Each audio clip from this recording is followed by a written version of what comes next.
রুমিন ফারহানা তার যে অবদান, দলের যে অবদান ছিল, যে বৈরী সময়ে তিনি যে ভূমিকা পালন করেছেন, তার মনোনয়ন পাওয়ার কথা। প্রধানমন্ত্রীর ব্যক্তিগতভাবে তার শিষ্টাচার, তার সৌজন্যবোধ, তার কী বলে একেবারে অনাড়ম্বর জীবনযাত্রা, এটা মানুষকে তো আকৃষ্ট করেছে, মানুষ সেটা প্রশংসাও করেছে। কিন্তু দল সেভাবে চলতে পারছে কিনা, তার সহকর্মীরা, তার মন্ত্রিসভার সদস্যরা, সংসদ সদস্যরা। আরেকটি হচ্ছে গণতন্ত্র প্রতিষ্ঠা করতে হলে দলে কিন্তু গণতন্ত্র প্রতিষ্ঠা করতে হবে আগে। এখন দল বিএনপি, জাতীয় পার্টি, এই দুটি দল বা আওয়ামী লীগও যদি বলি, এই সব দলের গঠনতন্ত্র কিন্তু গণতান্ত্রিক নয়। সেখানে দলীয় প্রধান যে কাউকে দল থেকে বের করেও দিতে পারেন, দলে আবার যে কোনো পদও দিতে পারেন। এটি কিন্তু গণতান্ত্রিক দলে হওয়ার কথা না। আজকে দেখেন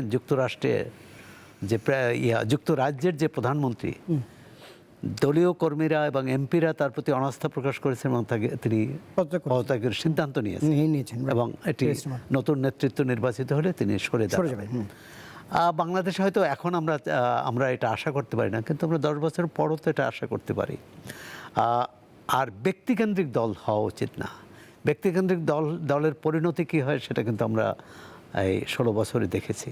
সুতরাং দলকে একটা যৌথ নেতৃত্ব তৈরি করতে হবে। যৌথ নেতৃত্ব মানে 10 জন সভাপতি হবেন না, সভাপতি একজনই হবেন, কিন্তু নেতৃত্ব গঠন, পরিচালন এবং পরামর্শের সুযোগ সবার থাকবে।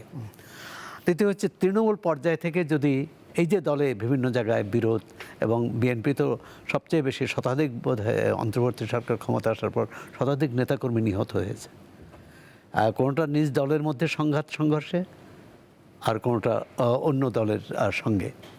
তো এটি তো কাম্য নয়। এটা বন্ধ করার উপায় কি?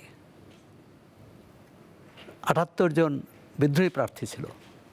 তো যদি মনোনয়ন বাণিজ্য হয়নি ধরে নিলাম, কিন্তু মনোনয়ন কি সঠিকভাবে মানে কি বলে আইন অনুযায়ী হয়েছে, তাহলে তো এই এতজন বিদ্রোহী প্রার্থী হওয়ার কথা না, এবং বিদ্রোহী প্রার্থী জয়ীও হয়েছে।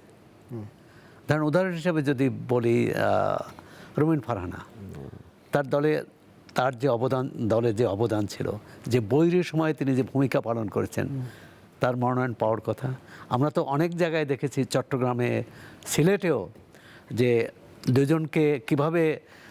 দুজনকেই সন্তুষ্ট করবে বা দুজনকেই মনোনয়ন দিবেন, আসন বদল করেছে। চট্টগ্রামে হয়েছে, সিলেটেও হয়েছে। এটা ব্রাহ্মণবাড়িয়াও করা যেত কিনা? হ্যাঁ, এটা হচ্ছে আমি বলছি যে একটা আদর্শ গণতান্ত্রিক দলের কাছে প্রত্যাশা। আর দ্বিতীয় হচ্ছে যে এই যে আওয়ামী লীগ আমলে গণতন্ত্র ছিল না, তখন যে ভাষা একে অপরের প্রতি ব্যবহার করা হতো, বিষোদ্গার করা হতো, হেয় করা হতো, তুচ্ছতাচ্ছিল্য করা হতো। এমনকি আমরা তো 4 মাসের মাথায় দেখি যে বিরোধী দলের পক্ষ থেকে ভাই বলছিলেন যে করা হচ্ছে না, কি বলে এই মানে ঐক্য আছে আর কি এক ধরনের, কিন্তু এর মধ্যেও তো দেখলাম 4 মাসের মাথায় বিপ্লবের নতুন ডাক দেওয়া হচ্ছে। এমনকি বিএনপি বেইমানি করছে, গাদ্দারি করেছে, এটাও এগুলো কি বলবো যে রাজনীতির ভাষা, রাজনৈতিক বক্তব্য। কিন্তু এটা কিন্তু দিনে দিনে মানুষের মধ্যে, দলীয় নেতাকর্মীদের মধ্যে ক্ষোভ তৈরি হয়, এর একটা প্রত্যক্ষ প্রতিক্রিয়াও হতে পারে।